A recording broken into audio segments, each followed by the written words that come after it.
Without objection, the Thank you. chair is authorized to declare a recess of the subcommittee at any time. Without objection, members of the full committee not on this subcommittee are authorized to participate in today's hearing. This hearing is entitled Unfinished Business, a review of progress made in a plan to achieve full economic inclusion for every American. I now recognize myself 4 minutes to give an opening statement. Almost 4 years ago, Chairwoman Maxine Waters made history by establishing the first ever subcommittee on diversity and inclusion. Under the leadership of my friend and colleague Joyce Beatty, this subcommittee has closely examined the state of diversity and inclusion in the financial services industry and brought to light the significant disparities that exist in the sector. Without objection, I ask unanimous consent to enter into the record Chair Beatty's opening statement for today's hearing. So ordered. Decades of systematic racial and gender inequalities have compounded to create a system that favors some and leaves many behind. We demand better. One of the greatest accomplishments of this subcommittee was the investigation of diversity and inclusion of America's largest banks, investment firms, and insurance companies. Committee staff received data from an impressive number of top financial institutions and published 3 historic reports revealing a lack of workforce and supplier diversity across the industry. We also uncovered the stark inequity prevalent in asset management. Of the $82 trillion in assets under management, only 1.4% are managed by minority-owned or women-owned firms. These firms are unfairly subjected to bias and assumptions of weak performance, despite the statistical fact that diverse asset managers perform just as well, if not better, than non-diverse managers. We also took a closer look at minority and women-owned businesses and found clear barriers to market entry, limited access to capital, and persistent discrimination. To assist these firms, we've passed several provisions over the last 2 Congresses, including a $60 billion set-aside in the Paycheck Protection Program, codification and expansion of the Minority Business Development Agency, and $12 billion in support of SDFIs and MDIs. I am deeply proud of what we have achieved in this subcommittee and the many ways that our work has moved the needle a little bit further toward justice. But our work is not done. There's much more to do. Despite gains achieved as a direct result of the subcommittee's work, economic inequality persists. Women still earn only 83 cents for every dollar earned by a man, and that gap only widens for Black and Latina women. Minorities consistently experience higher rates of unemployment and poverty compared to white people, a disparity that only worsens in the face of the COVID-19 pandemic. Further, those with disabilities, the LGBTQ+ community, and justice-involved individuals continue to face high barriers to full participation in our financial system, cutting off pathways to wealth building and perpetuating systematic inequality. We still have a long way to go to achieve full economic inclusion for every American.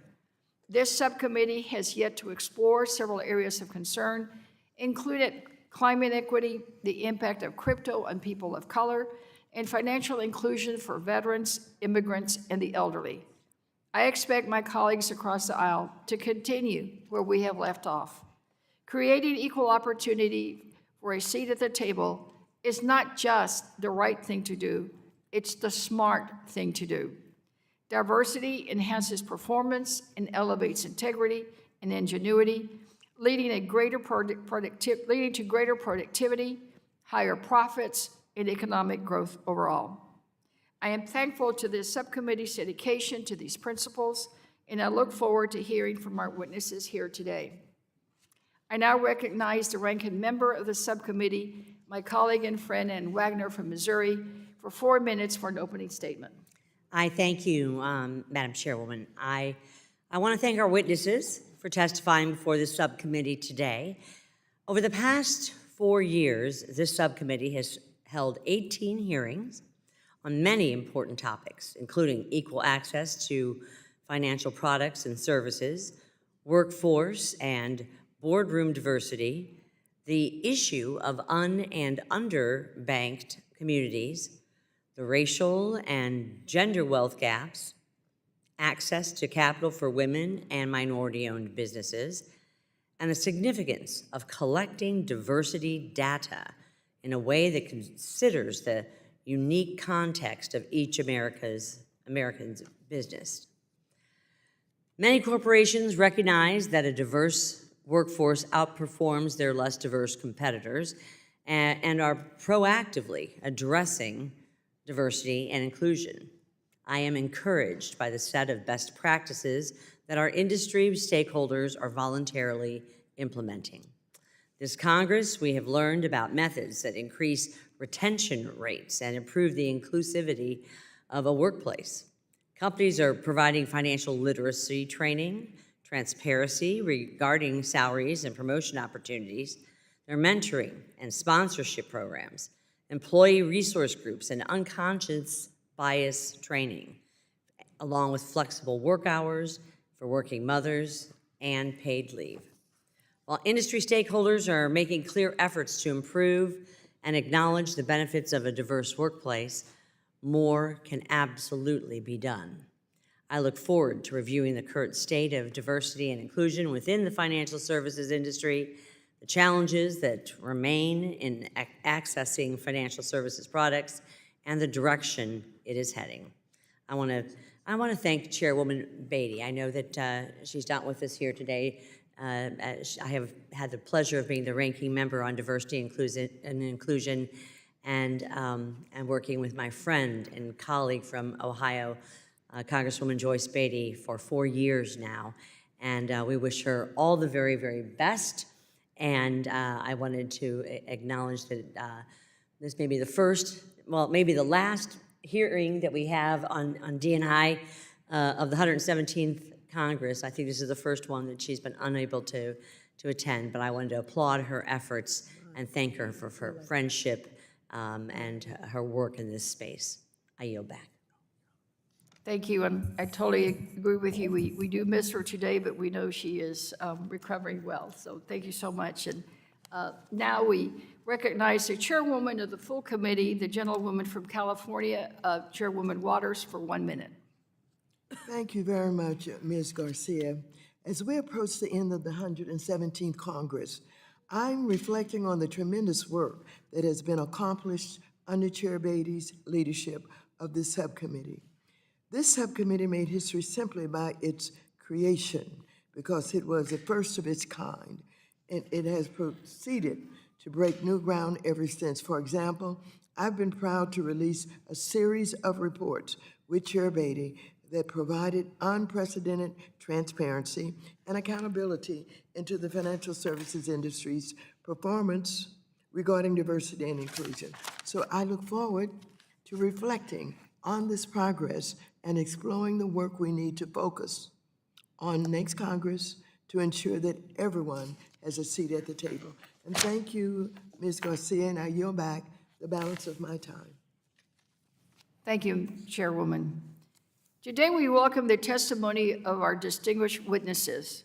First, we have LeRoy Cavazos-Reyna, who is Vice President of Government International Affairs of the United States Hispanic Chamber of Commerce. Next, we have Debra Gore-Mann, who is the President and Chief Executive Officer of the Greenlining Institute. Next, we have Carolynn Johnson, who is the Chief Executive Officer of DiversityInc. Next, we have Marc Morial, who is President and Chief Executive Officer of the National Urban League. And of course, Ms. Johnson and Mr. Morial are joining us by video. And finally, we have Daniel Garcia-Dias, who is the Managing Director of Financial Markets and Community Investment in the United States Government Accountability Office. Welcome to all the witnesses. Witnesses are reminded that their oral testimony will be limited to 5 minutes. You should be able to see a timer that will indicate how much time you have left. I would ask that you be mindful of the timer so that we can be respectful of both the witnesses and the committee members' time. Without objection, your written statement will be made part of the record. Mr. Cavazos-Reyna, you are now recognized for 5 minutes to give an oral presentation of your testimony. You may proceed. Thank you, Madam Chair, and thank you to Chairwoman Beatty and Chairwoman Waters. The United States Hispanic Chamber of Commerce is the largest Latino business advocacy organization. We actively work to promote the economic interests of more than 5 million Hispanic-owned businesses across America who combined contribute $800 billion annually to the economic vitality of the United States. We also operate under an umbrella organization and represent more than 260 Hispanic chambers across this country and have relationships with more than 200 global corporations internationally. Over the past 3 years, the USHCC has worked diligently through this committee and its leadership and Congress in a bipartisan manner to ensure that Hispanic voices around the country are heard and that minorities are reflected at the decision-making tables in America. Today, we want to recognize the critical role that this committee's work has played to bring much-needed help and relief to our small and minority-owned businesses during and after the unprecedented global COVID-19 pandemic. This committee's work has been transformational in the economic recovery, inclusion, and business scaling abilities of more than 12 million minority businesses in our country. On April 20th, 2022, the USHCC sent a letter to the U.S. Senate urging legislators to restore funding for the state small business credit initiative that was cut as part of the bipartisan COVID Supplemental Act. In August of 2021, we expressed our public support for the codification of the Minority Business Development Agency at the Department of Commerce.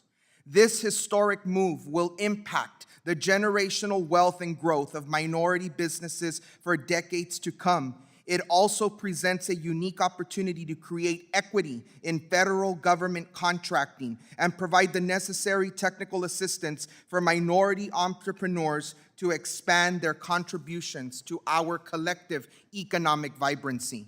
Throughout 2020 and 2022, we have conducted a series of advocacy requests to Congress concerning the ability and the transformation of the Paycheck Protection Program to ensure the maximization of this program and the vital role that it played in sustaining minority businesses during the pandemic. The USHCC has also advocated for policies that would empower and expand the reach of community development financial institutions and minority development institutions, a critical role in assisting the most underserved communities in our country. CDFIs have at times acted as the principal beacon in financial services that have allowed minorities, women, disabled veterans, and rural entrepreneurs the ability to start or scale their business. The funding that was afforded to CDFIs under the CARES Act graduated them into the next phase of their service evolution. As we enter a new era of congressional representation, we must sustain and we must affirm the importance of funding financial institutions that serve the most vulnerable people who drive the American economy. We have made huge legislative strides to correct the economic injustices of our past and must not sit on the sidelines of American economic history while we still have so much work to do collectively. This work should not be politicized. Rather, this work should be approached in a bipartisan manner to reflect the economic needs of America's more than 33 million small businesses, of which 12 million are considered minority-owned. As we move into this next phase, we urge Congress to take advantage of the current legislation that is being considered. We ask you to consider H.R. 4112, the Clarity in Credit Score Formation Act, which would strengthen the Consumer Financial Protection Bureau. We further affirm that protecting Credit Score Act is important to small businesses and consumer reporting agencies to establish a joint online portal. And the USHCC affirms and sustains the importance of modernizing the Community Reinvestment Act, a critical vehicle that allows for economic development and financial institutions to serve our businesses. Thank you. Thank you, Mr. Cavazos. Next, we have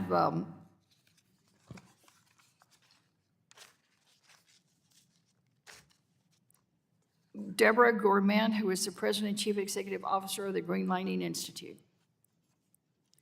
Thank you for extending this generous invitation to appear at today's hearing. My name is Debra Gore-Mann. I'm the President and CEO of the Greenlining Institute. Founded in 1993, Greenlining is committed to building a just economy, and we envision a future where communities of color can build wealth, live in healthy places filled with economic opportunity, and are ready to meet the challenges posed by climate change. Greenlining's origins come from the antidote to the discriminatory practice of redlining. While redlining was banned in 1968 with the Fair Housing Act, its effects are still lingering and pernicious. The pandemic, and now inflation, war, rising interest rates, supply chain disruptions, and most importantly, climate change has amplified the awareness, and we now see the significant racial disparities in our economy every day. Going into the crisis, Black and Latinx households had significantly smaller wealth cushions to fall back on than the average American household.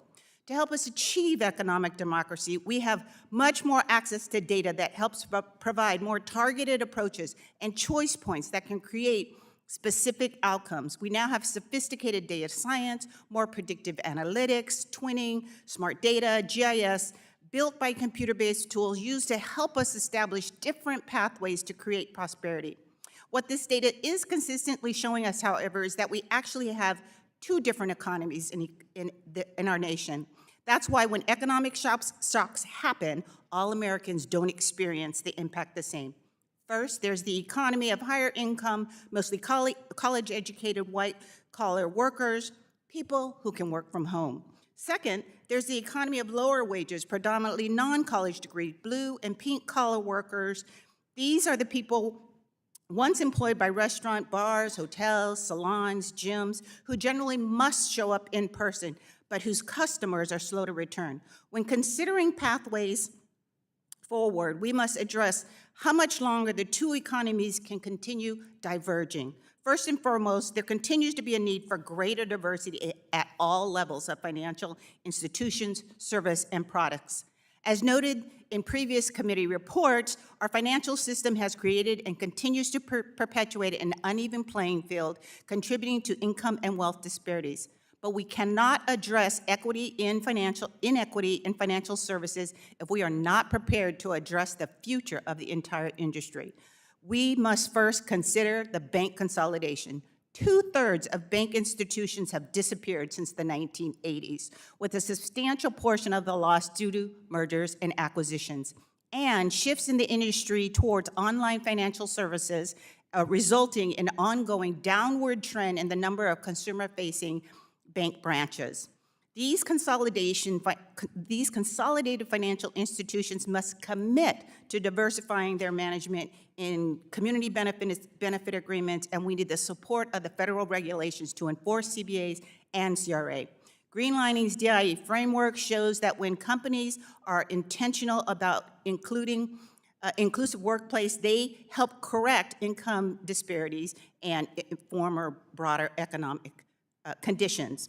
A singular bright spot, however, is the real progress made in entrepreneurship, which has seen an unprecedented surge since the pandemic. The entrepreneurial spirit is alive across the country, with almost 3/4 of the U.S. counties reporting an increase in the number of businesses.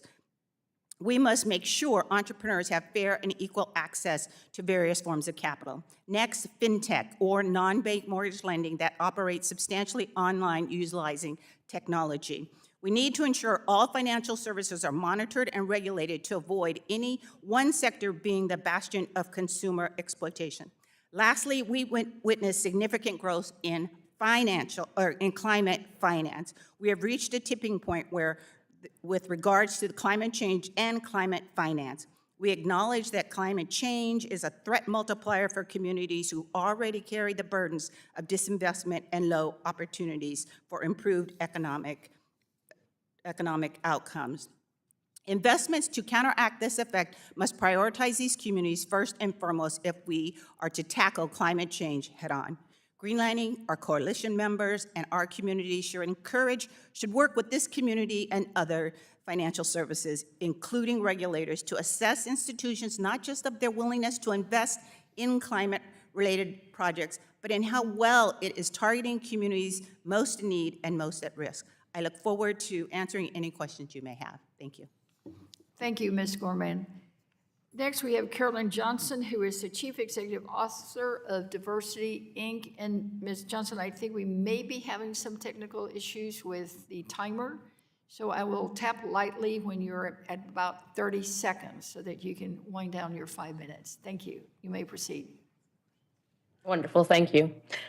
Honorable Chairwoman Waters, Ranking Member McHenry, Chairwoman Beatty, and committee members. For the second time as the CEO of DiversityInc, I am honored to testify before you to discuss the importance of accountability and transparency and how it impacts workplace fairness, which is at the center of the work that I have done during my 19 years with DiversityInc.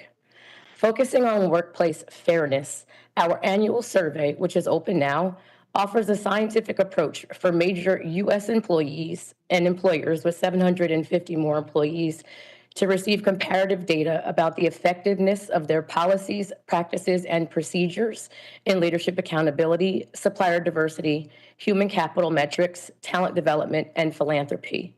1,800 employers participated and 130 ranked on one of our lists in 2022. In the time I have today, I will share my observations on positive movements made to diversify the financial services sector and the challenges we must continue to address to achieve economic inclusion. But first, please accept my appreciation of the progress the Subcommittee on Diversity and Inclusion has achieved since its inaugural hearing in February 2019, specifically analyzing the racial and gender wealth gap, surveying the state of diversity within the financial services industry, and scrutinizing barriers to economic inclusion for women, people of color, people with disabilities, people who identify as LGBTQ, and justice-involved individuals. I have no doubt that the increase in workforce data transparency we have seen at DiversityInc is due to the tireless efforts of this committee. In 2022, 24% of survey participants self-identified as finance and insurance entities by sharing their North American industry classification code. State Street was one of those organizations and ranked for the first time this year. CEO Ronald O'Hanlon is lauded for saying, "We believe that diverse and inclusive workspaces are critical to achieving superior execution."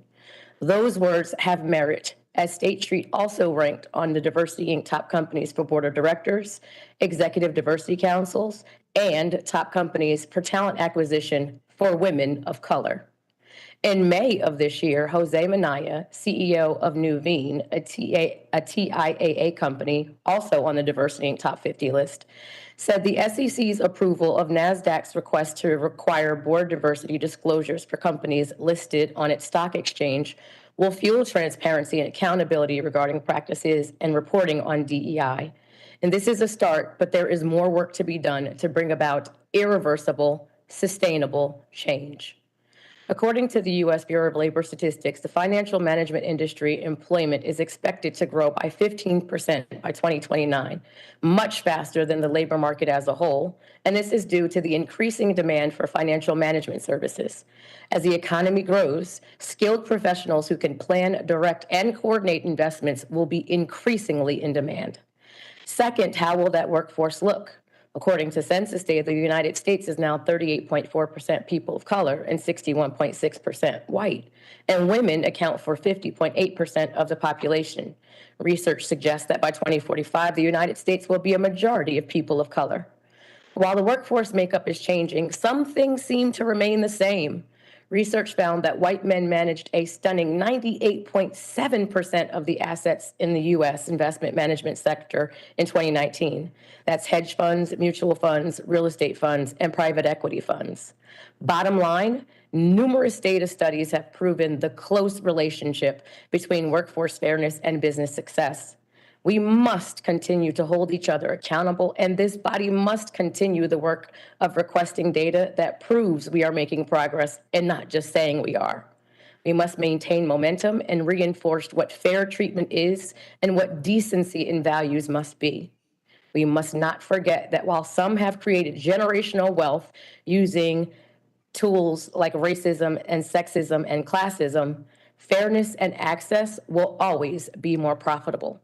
Thank you for this second opportunity to testify before you, and I will be willing to answer any questions you may have.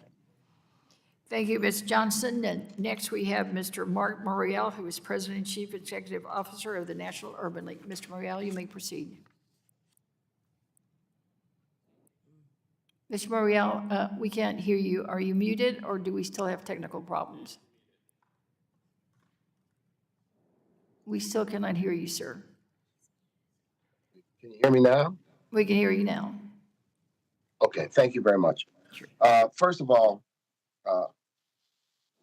let me say to Chair Waters, Subcommittee Chair Beatty, Ranking Member Wagner, and all of the members of the committee, the extreme gratitude and honor that I have to share some observations and thoughts with you today. I must begin by saluting Chair Waters for her lifetime work on closing the racial wealth gap and on understanding the fundamental importance that public policy plays towards that goal. All the way back after the financial crisis, when a Dodd-Frank bill was being considered, it was Chair Waters and members of the Financial Services Committee, Black and Latino members to be specific, who walked out of the Financial Services Committee until the Congress and the Financial Services Committee committed to the offices of minority, women, inclusion, now embedded in many financial regulatory agencies. Indeed, the creation of this very committee placed a further spotlight on the value that public policy plays in closing the racial wealth gap. I want to make a few points, and I would certainly commend my written testimony to you.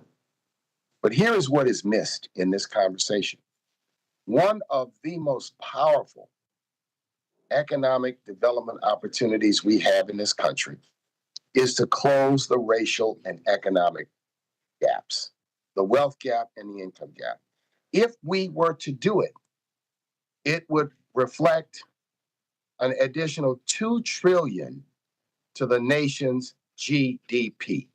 $2 trillion by closing the wealth gap and unleashing the enormous talent, the ability, the aspirations, and the initiatives of this nation's Black, this nation's brown, this nation's other communities of color, and I would add other marginalized communities to the economic mainstream of this nation.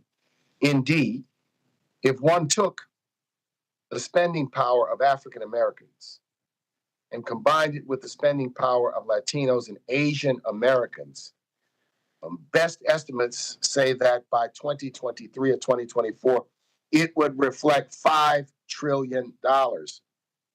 What does that mean? That $5 trillion means that it reflects a full 1/4 of the nation's overall economic input. It further means that the nation's Black, brown, and Asian American communities, if they were a nation, would be the fourth largest economic, the fourth largest economy in the world, behind the United States, China, and indeed Japan. So this is important to understand the economic imperative and for us to disavow the zero-sum game mentality that many promote, that if one community moves forward, other communities lose out. We must promote economic diversity and inclusion as an overall economic imperative for a nation whose demographics are shifting, for nations whose economic realities are shifting. Indeed, if we do not do it, we won't have the workers. We will not have the growth. We will not remain the economic power that we are. So economic inclusion is critical. Where are we today? Yes, there's been some progress, but much of that progress was first wiped out by the recession of 2008 and 9. And further, the COVID, if you will, pandemic knocked the wind out of many Black and brown and small businesses in this country. So there remains an economic gap. Approximately $40,000 in average income for a Black family, over 70 for a white family. A home ownership rate of 44% for Black families, over 70 for white families. These realities point to where we are. I commend this committee's work. I encourage the leadership of the Congress to maintain this committee for its focus is so important. And I want to again thank Chair Waters and Chair Subcommittee Chair Beatty and the ranking member for holding this hearing and for putting a spotlight on all of the very important work that you all have done. This is only the beginning. Thank you. Thank you, Mr. Morial. And next we have Mr. Garcia-Dias. You're now recognized for 5 minutes to give your oral presentation. Madam Chairwoman, Ranking Member Wagner, and members of the subcommittee, thank you so much for the opportunity to be here to discuss diversity in the financial services industry. My statement today draws from our work since 2017, including our analysis of management-level workforce trends. This work was completed at the request of this subcommittee and the full committee. Almost 4 years ago, at this subcommittee's inaugural hearing, I remarked that management-level representation of minorities and women showed marginal increase from 2007 through 2015. The situation was especially concerning when we looked at representation at the most senior level. Although minority representation at the senior level increased from about 11 to 12% over this period, African Americans were the only group that experienced a slight decrease. Among middle managers, an important pipeline for more senior positions, overall minority representation increased from 19 to 22%. African American representation among middle managers fell slightly as well, while other groups saw some increase. For this hearing, we analyzed the most recent available EEOC data for 2018 through 2020. During this period, minority representation, again at the senior management level, grew to 15% in 2020, and all groups experienced some growth or were relatively stable. For example, the share of senior managers that were African Americans increased slightly to 3% in 2020 and 4% for Hispanics. Asian Americans grew slightly faster than the others. The pattern was similar at the middle management level. Overall minority representation increased to almost 28% in 2020, with notable growth for Asian Americans, reaching almost 11%, and more limited growth for Hispanics, reaching almost 7%. What are the trends beyond 2020? There are concerns about how the pandemic and current economic conditions, including recent layoffs in banking and mortgage lending, will affect the demographics in the industry. Analysis of future releases of EEOC data will shed light on this issue and may be an area for additional congressional oversight. So what are firms doing to improve these trends? Our past work highlighted some promising practice to address challenges and expand opportunities. For example, our reports on the Federal Home Loan Banks and Fannie Mae and Freddie Mac, done at the request of the subcommittee, generally found that these firms face similar challenges in recruiting, retaining, and promoting women and minorities. But we found that these firms implemented a variety of leading practices to maintain and increase diversity in their workforce. For example, they implemented diversity and inclusion strategic plans, used quantitative data to establish benchmarks and measure progress, and conducted targeted recruitment to build potential pipelines. Let me expand on one of these leading practices, recruitment. Stakeholders have noted that some firms tend to recruit from the same academic programs and institutions, yet relying on the same sources for recruiting and hiring may not be sufficient to enhance diversity. Our interviews with stakeholders point to the importance of recruiting at a broad range of schools, not just the elite schools or where there are existing relationships.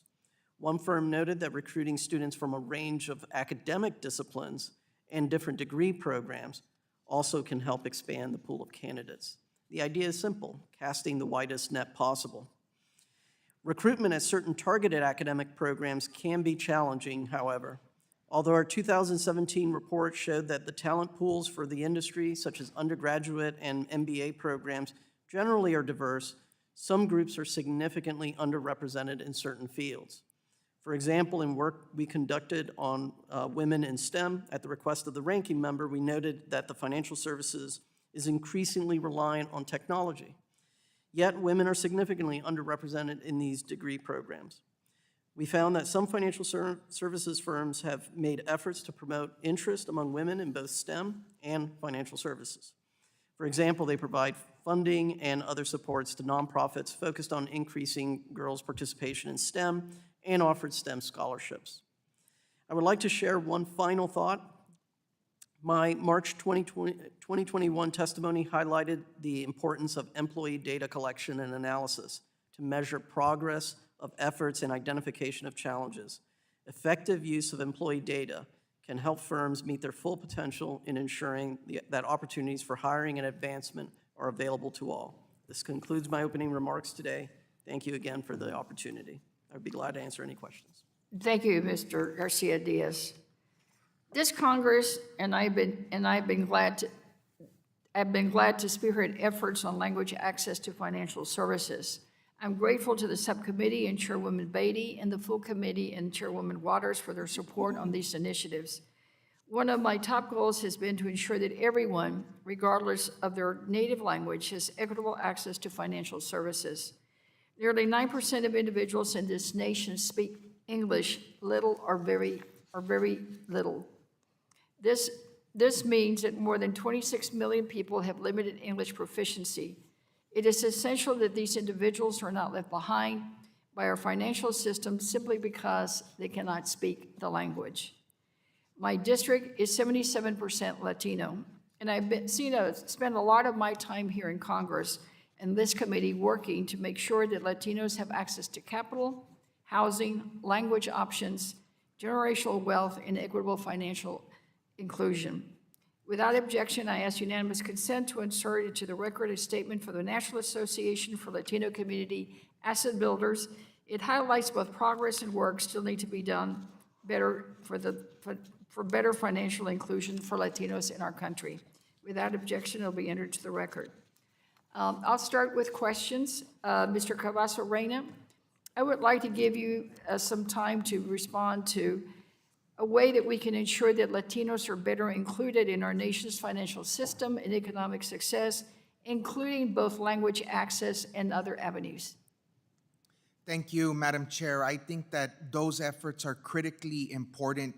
During the pandemic, we worked in tandem with the Small Business Administration to make sure that the programs that were coming out of the economic stimulus packages were being dished out to our community in various languages, not only Spanish, but many other Asian dialects in our community, because these were substantial barriers to access for minority communities to not only be able to access the capital that these government programs forged to better the economy, but also in the way that our minority communities on a daily basis have access and are able to interact with the government.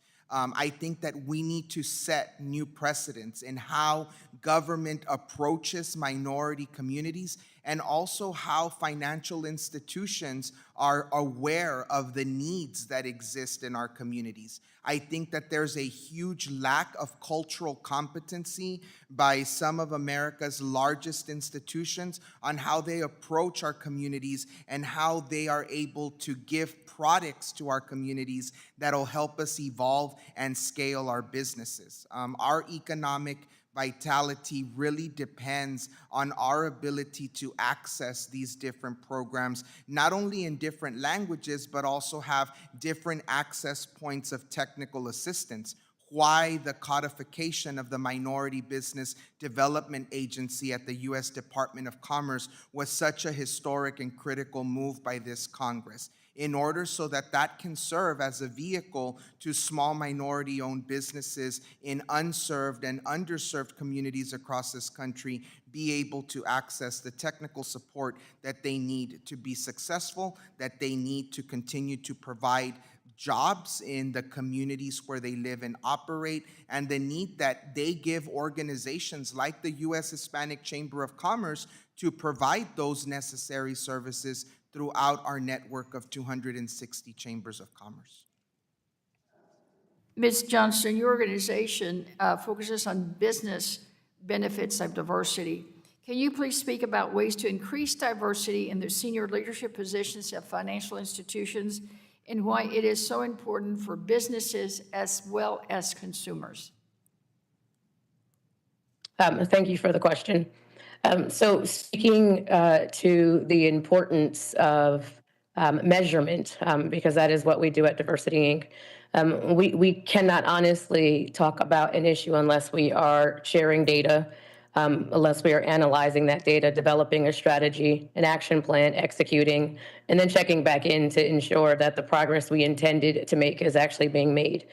And it is important because we know that understanding of what your workforce needs, what they want, translates into better understanding the marketplace in which you find yourself.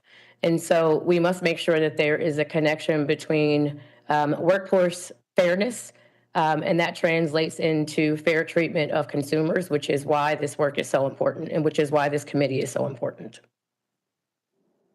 Thank you so much. And finally, I wanted to ask Mr. Garcia-Dias, what is the most significant finding that you have discovered in the reviews and studies that you've done at GAO that would address some of our concerns? And regrettably, you have like 1 second because I think I only have 4 left. Well, I would emphasize the data analysis part, understanding the shape of your workforce, where are the challenges, in order for an organization to address them and create tailored responses to those challenges. Thank you.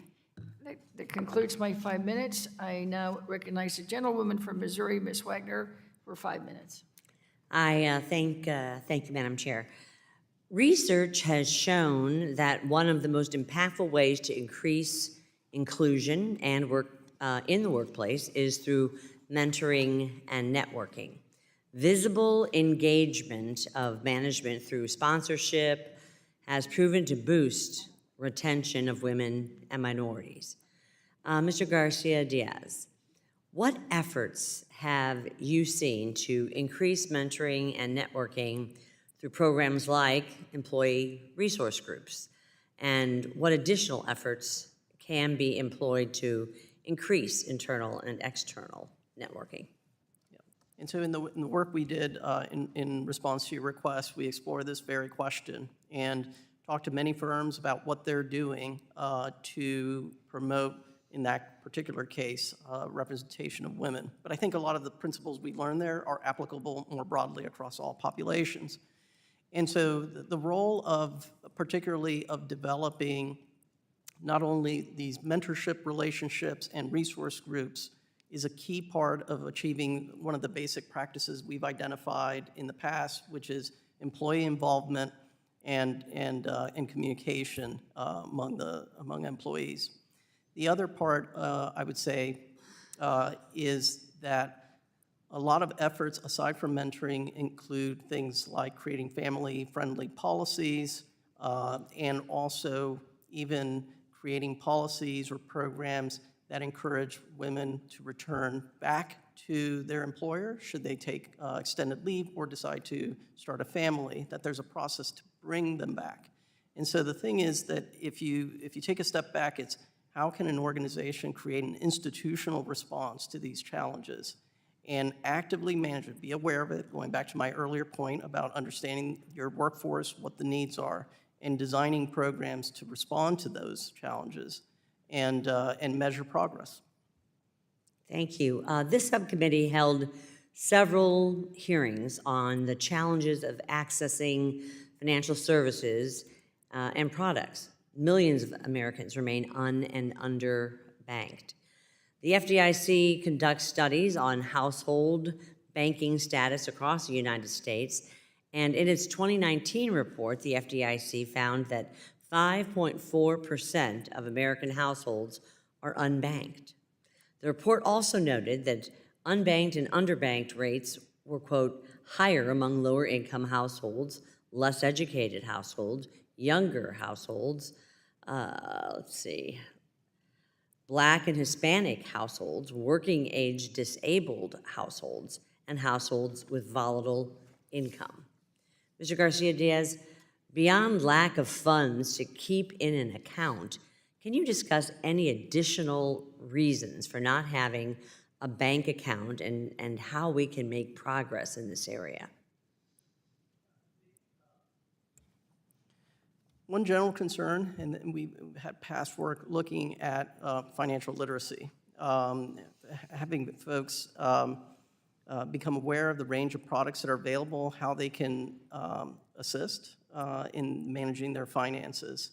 And so financial literacy is an important bedrock here in making sure that starting from early education and onward, that people are learning on how they can use the financial services system. There's also the side of outreach that the financial services industry can do to reach different populations that may be traditionally underserved. There have been several private sector initiatives in recent years to collect and disclose diversity data, including those by PwC, Glassdoor, NASDAQ, and Fortune. Mr. Garcia-Dias, could you talk about how these efforts can begin to move the needle on D&I in a meaningful way by allowing companies to tell their own stories, highlight successes and failures, and account for the different sizes, resources, and geographical locations of businesses across the country? Yeah, so the sharing of information, both to the broader public, but within the financial services community, is something that we see some larger firms are starting to do. In our work, some have expressed a little bit of concern about disclosing information because, for instance, firms that are trying to improve their diversity might not look as good as they would like to, and so in those situations, it might serve as a deterrent from folks applying and maybe working there. But in the end of the day, more information about the status of diversity efforts is a positive thing and should have a virtuous cycle too. I thank you, and I yield back. Gentlewoman yields back. The gentleman from Massachusetts, Mr. Auchincloss, who is also the vice chair of the full committee, is now recognized for 5 minutes. Thank you, Madam Chair.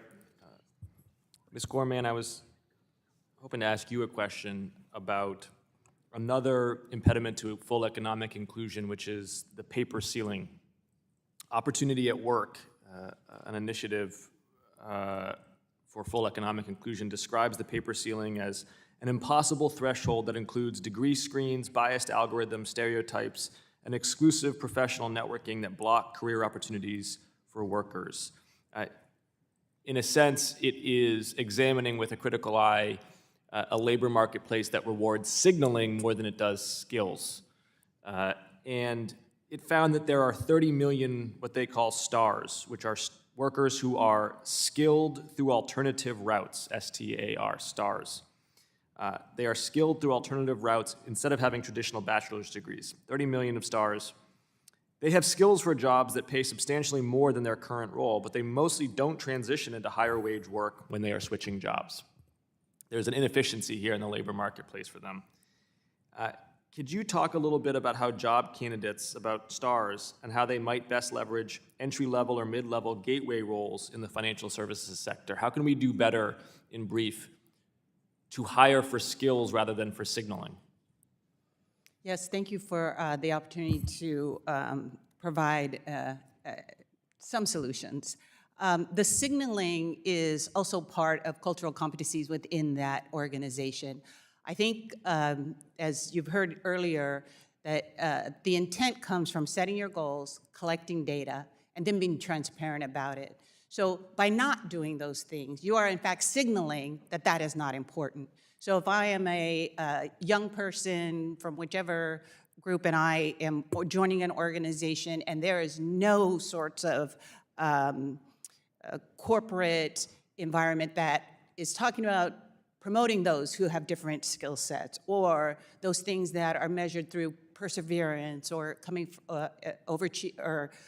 addressing adversity, which are very important in the workplace, then of course you will feel that that's not valued. So this paper ceiling makes sense to those who have skills, who are applying it, but the company is not, in fact, verbally or otherwise reporting on it. So I think how you set the goals, how you message, how you account for it, and then what you measure is also a way of somehow breaking through that paper ceiling. Have you seen specific companies or industries within the financial services sector do anything particularly noteworthy on degree screens or on their resume sorting algorithms?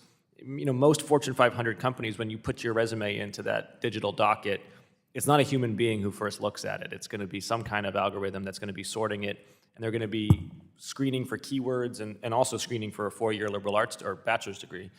Are you noticing any companies that are making laudatory steps forward in how they think about those screening to screen for skills rather than just for the paper ceiling? That's right. So it starts with the algorithmic bias that you see. So the coding that's being done has bias for the words in LinkedIn and some of the other platforms have now started to realize that the coding that they use bring in biases that exist. So zip code or education or language. And so now they're starting to, and you don't necessarily have to understand the coding as much as understanding the outcome. So if you're looking for different outcomes, then you can sort of say, here's the outcome we need in order to change the access to the opportunity. So also including different communities, right? And so if you're including HBCUs or you're including community college, as an access, because now that's a cheaper way to getting your 4-year degree, to 2 years in a community college. If you're including some of those metrics, then you will, in fact, create a more diverse pool of candidates to have achievement. So I think they are now really starting to, and the work that we do at Greenlining for the algorithmic bias is that you look at the systems you have, monitor and track and collect it, and then see what biases are in fact producing the outcomes that you don't want, and correct for those biases. So we see that systemically happening, and we do see ways that you can include a diverse population in order to get a different outcome. I'll reclaim my time in the last 10 seconds just to say that while there may be regulations at the federal level that can induce this behavior, really this should be in the self-interest of industry. We are short of workers right now as a country. Every industry I talk to is desperate for, frankly, all skill levels, and they need to be looking at how they are screening out people at the very first levels here to fill their slots. I'll yield back. Gentleman's time is up. The gentleman from Tennessee, Mr. Rose, is now recognized for 5 minutes. I'd like to thank Ms. Garcia and thank Chair Beatty and Ranking Member Wagner for holding this subcommittee hearing, and also thank you to our witnesses for taking time to be with us and testify today. I'll start off echoing the same concerns that I voiced in our last hearing. In the last 139 days, we have only held one committee hearing at any level with witnesses from the Biden administration. With the majority shielding their friends in this administration from scrutiny, we have completely failed to conduct adequate oversight. I hope that in a few short weeks, when Republicans take over the committee's schedule, that we'll finally go back to holding hearings with government officials and reasserting our constitutional duty to hold these bureaucrats accountable. As I reflect on our time this Congress and on our specific work in this subcommittee, I am a bit disappointed in the direction that the majority has taken. We held 9 subcommittee hearings. Not a single hearing was conducted with a member of the Biden administration. And I don't believe that the majority fought hard enough to get some of the C-suite level witnesses from our nation's largest asset managers or insurance companies. When Larry Fink sent his global head of diversity, equity, and inclusion instead of testifying himself, that should have been taken as an insult by this committee. Now you have BlackRock voting client shares to support racial equity audits and other ESG-related scam proposals put forward by corporate gadflies who abuse our security laws to devalue companies in pursuit of their political agendas. Now, as my time is limited, I will dive into my questions. I wanted to follow up Ms. Garcia-Dias with Mr. Garcia-Dias, follow up on a line of questioning from Ms. Wagner. Isn't it true that one of the most commonly cited reasons for not having a bank account in the FDIC surveys are concerns surrounding privacy because financial institutions are required to regularly report information about their customers to the federal government? Mr. Garcia-Diaz? Yeah, I do. I don't know the answer to that question. I'm sorry. Okay. If you don't mind, if you might look that up and get back to us, I'd appreciate it. I would be happy to follow up. Thank you. That is the case, but we'll look forward to you giving us that answer. Equity is being embraced wholesale by schools, corporate America, the Biden administration. It has infiltrated hiring, curriculum, admissions, trainings, and more. But equity is not the same thing as equality and delivers very different results. Rather than providing all individuals with equal opportunities to succeed, equity segregates individuals by race. It calls for institutions to treat people unequally in order to achieve equal outcomes. Equity recklessly embraces legally prohibited classifications as a way to eliminate perceived differences in outcome, in violation, I believe, of equal protection and federal law. Mr. Garcia-Diaz, do you believe that it is fair to use equity as an excuse to treat people unequally in order to achieve a desired outcome? So there's quite a bit of range of definitions that people use for equity, but to answer directly the question, in most situations, whether it's employment or lending decisions, treating individuals differently, disparate treatment of them is a violation, typically regarded as a violation of various laws.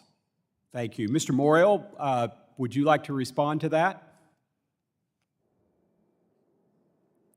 Is the process by which we dismantle a historic system of slavery, segregation, and discriminatory processes and procedures in this country. It is not treating people unequally. So more It is discrimination designed to is the dismantle. answer to past Sir, discrimination? let me finish, sir. Let me finish. Sir, Well, let it's me my finish. time, sir. Actually, No, I I'm not think going to let you. I think You're not going to ask me a question and I think we're going to insult me move by on. interrupting So me. thank you. No, you So don't want my Ms. answer, Gore-Mann, Madam Chair. how would Gentleman, you say? gentleman is reclaiming his May I have time. an opportunity to answer? May I have an opportunity to answer the question? The gentleman's time has called on expired. I yield I back. The testified before gentleman's time Congress. has expired, and the chair is reclaiming. The gentleman from Massachusetts, Mr. Lynch, who is also the chair of the Task Force on Financial Technology, is now recognized for 5 minutes. Thank you very much, Mr. Chairman, and I want to thank Ms. Beatty and Ms. Garcia as well for chairing this important hearing. One of the other chairs, as the chairman mentioned, one of the other responsibilities I have is chairing the subcommittee on, the task force on fintech. And one of the claims that the fintech industry repeatedly makes is that it is a mechanism for inclusion. And while I do think the potential is there, we've done a number of investigations on buy now, pay later, and earned wage access and other aspects of how fintech works. and we have found that those claims have not been justified. And I'm wondering if, I know we have several witnesses here that operate in that space, Ms. Johnson and others, and Mr. Morial.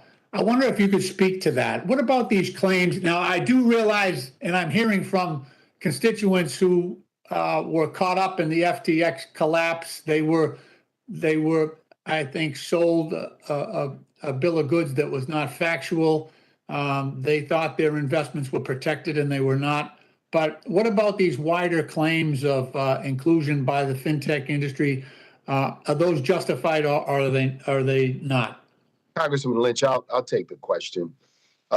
In theory, and to some extent in practice, fintech, the ability to access financial services online, can level the playing field. However, if fintech operates outside of established norms and regulations, fintech has the opportunity to engage sometimes, and I do not want to make a blanket accusation, in practices which can be deceptive, misleading, or in products that are more expensive, have more, if you will, difficult terms for people. So this is really an important, both an opportunity, because it's an innovation in technology.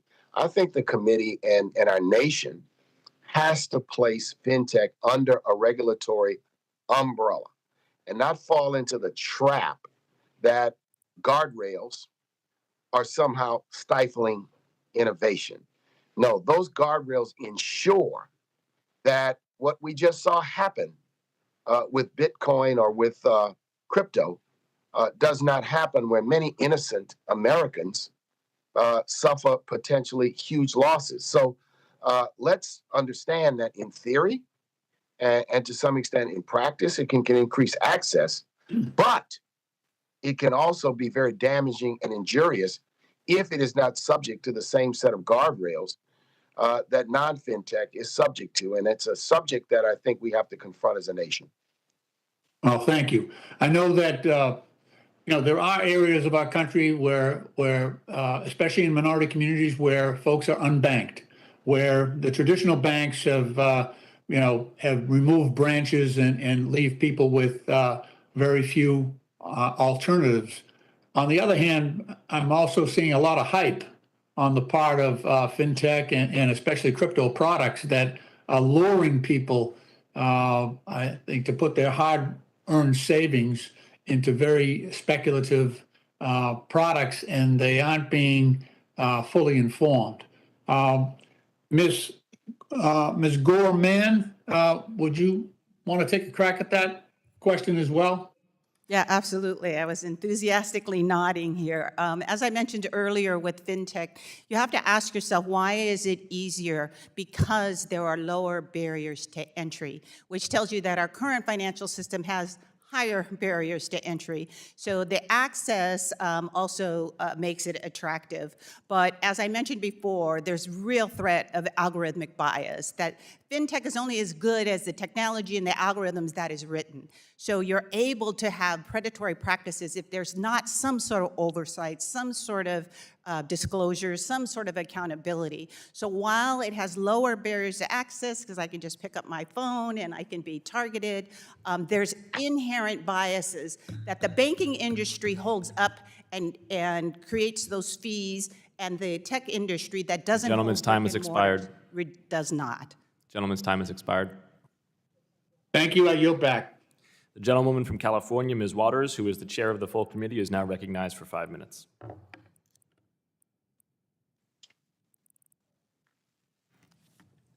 Thank you very much.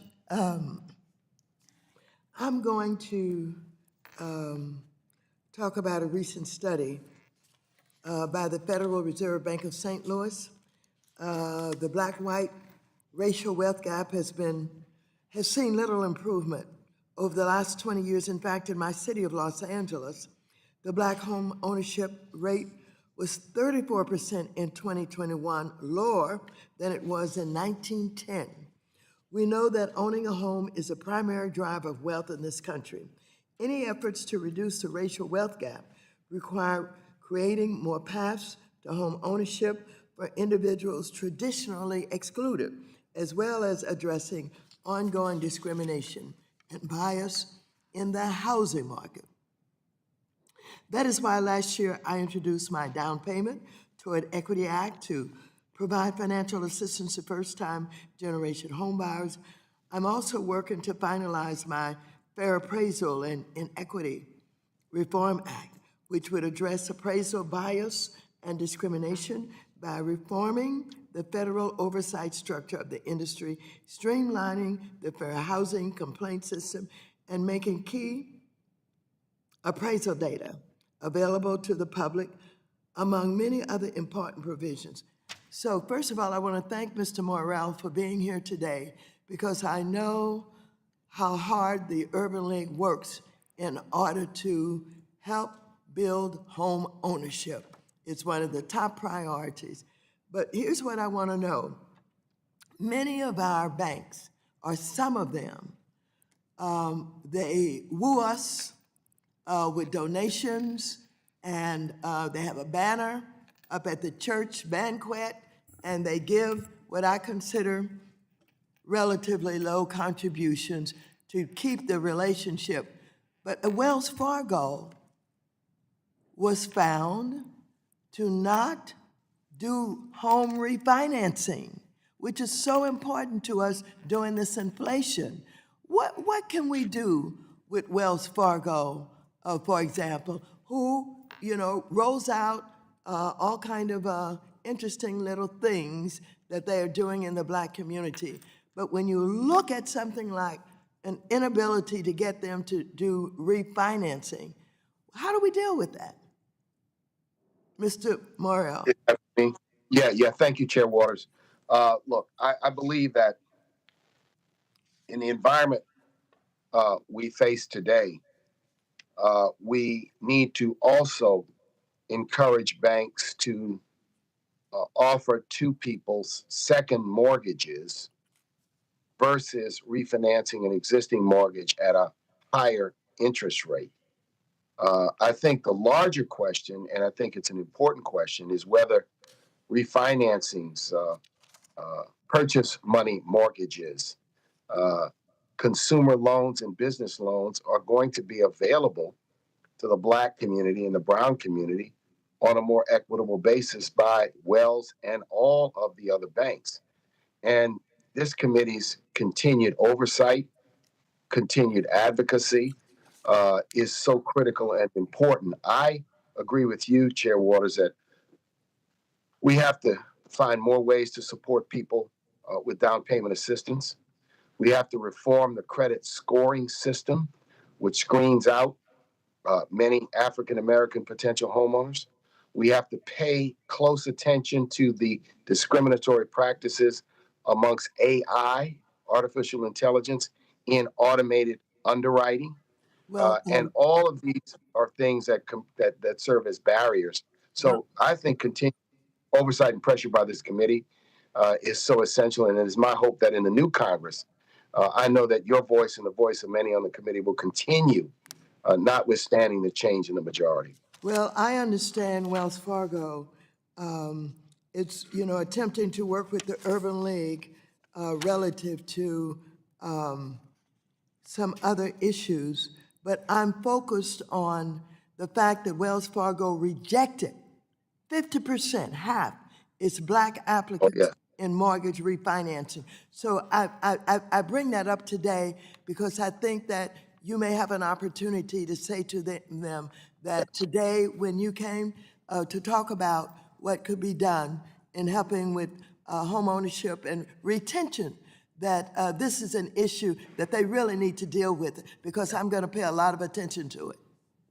Yes, yeah, and Chair Waters, I want to agree with you that those numbers are unacceptable. Those refinancing numbers are unacceptable. Thank you so very much, and I yield back. Chair yields. The gentlewoman from Michigan, Ms. Tlaib, is now recognized for 5 minutes. Thank you so much, Chairman. And I would really want to extend my appreciation to Chairwoman Waters for convening this subcommittee, but also for Chairwoman Beatty for leading this historic work of our subcommittee.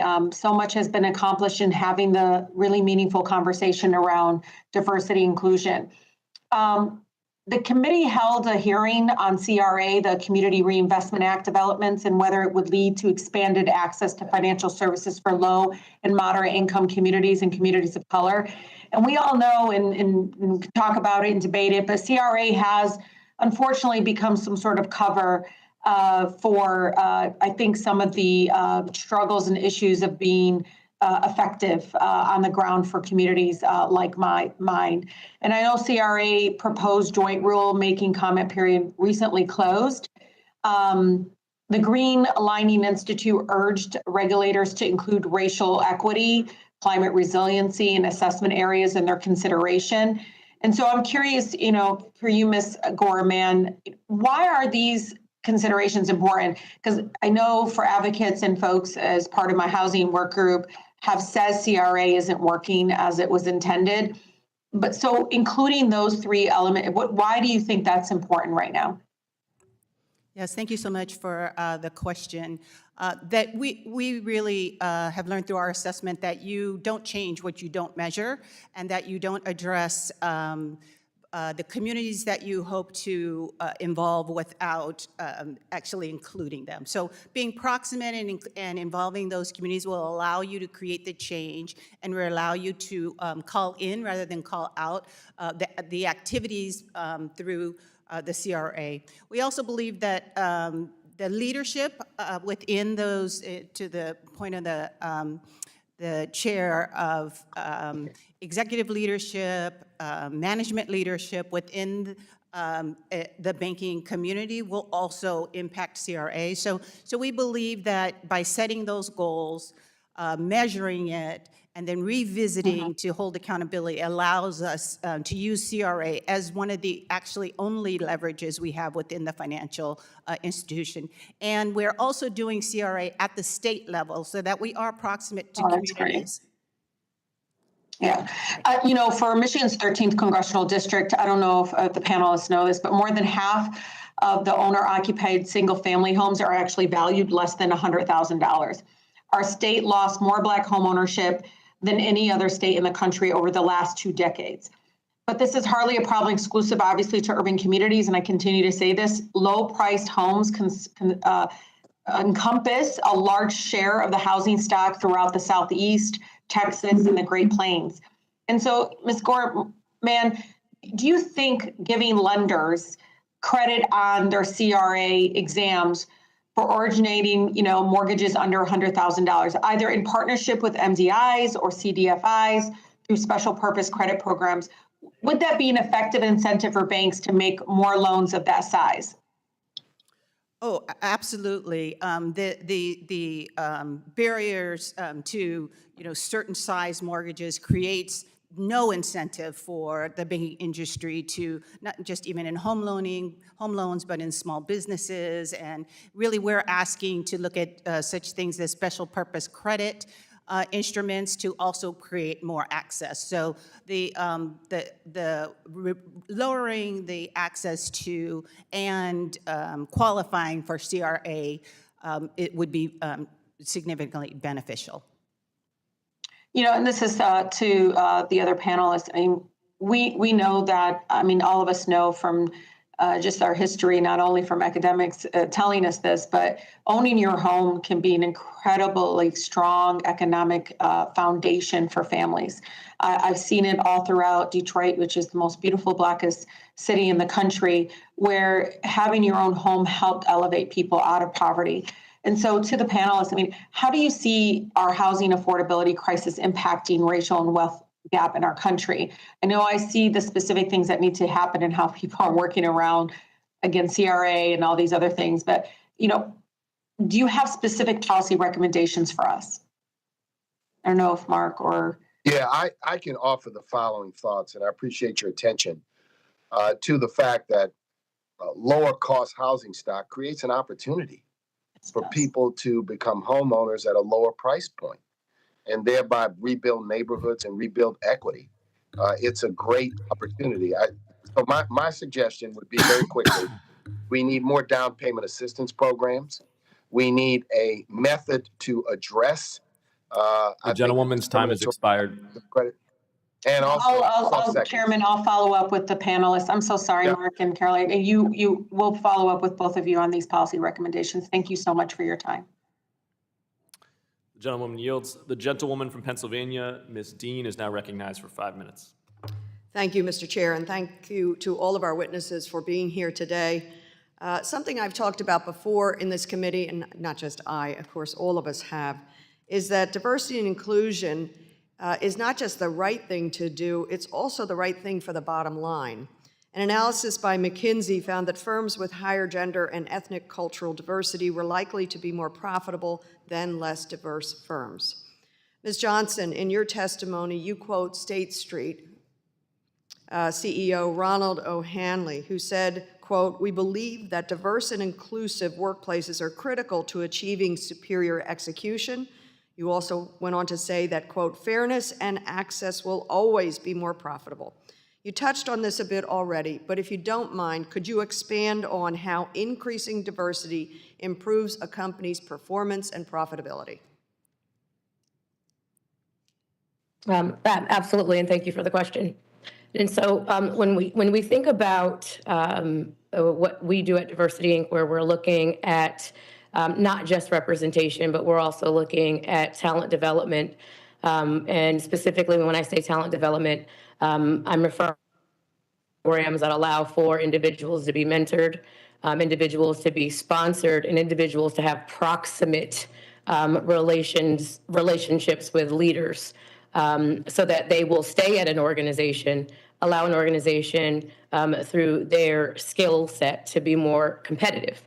And so when we talk about it's not just the right thing to do, it's the profitable thing to do, I think one of the things that sometimes goes out of people's minds is replacement cost. And according to the American Center for Progress, the direct replacement cost is about 210%. And so that doesn't take into consideration the indirect expenses around loss of productivity, processes that were not properly transferred or documented. And so the time to be able to go back and understand that work, it just really does impact an organization's bottom line and their ability to execute when we are not looking at this topic like we do any other business subject. Thank you, Ms. Johnson. Mr. Morial or Mr. Cavazos-Reyna, do you have anything to add to that? In other ways, how does this increase profitability? I'll just very quickly say that it is clear to me that those companies that have made the commitment to diversity, equity, and inclusion at their board, their C-suite, and with their personnel, the data is overwhelming. You said it at the top. What is the difference is a company that both has a commitment and a plan, and as several witnesses have said, measures against that plan. Those are the best practices to do this, and I think the evidence is overwhelming that more diverse companies are more profitable. Thank you. Mr. Cavazos-Reyna, do you want to add? Yes, I will just add that it is critical, and I think that there's another layer to uncover here, that also companies need to make a concerted commitment to also diversify their ability to procure with minority communities and how that transcends to their bottom line. Because if corporate America is making a substantial investment in small minority women-owned businesses across this country, then inevitably they are creating jobs and creating avenues of wealth for this community. So the systemic gaps begin to close. So not only putting people in positions of power in the boardroom or in the C-suite, but people who actually have the power of the pen and can write people checks in order so that they are procuring with minority-owned firms is also a layer to this entire diversity, equity, and inclusion conversation. Thank you for all of those layers to our testifiers. And of course, it's not just increasing the bottom line for the company itself, but for the subcontractors and companies that they procure with, but of course, most importantly, with the people, the diverse workforce, and how it increases their economic outcomes. In terms of minority businesses, Ms. Gore-Mann, I wanted to jump to you in the just remaining time I have, and I don't have any time. Hold on. How do we best support minority and women entrepreneurs? I have to admit to you, in my 4th congressional district, we have a tremendous number.